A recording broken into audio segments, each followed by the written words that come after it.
because Kenyans are gradually returning to work in some part of the capital Nairobi, and others will have to wait for a longer period as government ordered a lockdown in some areas to cope despite of COVID-19. Despite the government decision, many Kenyans could not heed to the stay-at-home campaign due to the lack of basic need while they stay indoors. As more people go out and about, there are more worry about getting rid of the virus. Let's have more details of that in this report. One by one, vehicles trying to leave Nairobi's Eastleigh district are turned back. Go back, this officer tells a motorist. On Wednesday, the government imposed a lockdown on the suburbs of Eastleigh in Nairobi and Old Town in the coastal city of Mombasa in an effort to control a dramatic escalation in COVID-19 cases. This is one of 4 entry points into Eastleigh.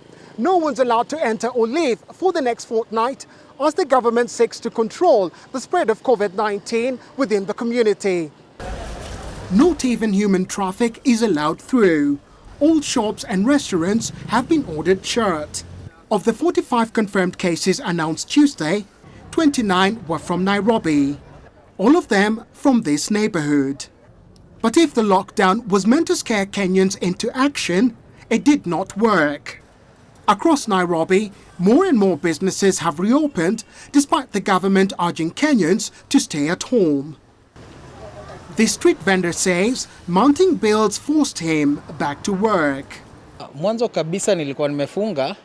Initially I had closed, but I was forced to reopen because the situation at home was dire. Food, bills, rents, loans, all have to be paid. And if you remain at home, you can't feed your family.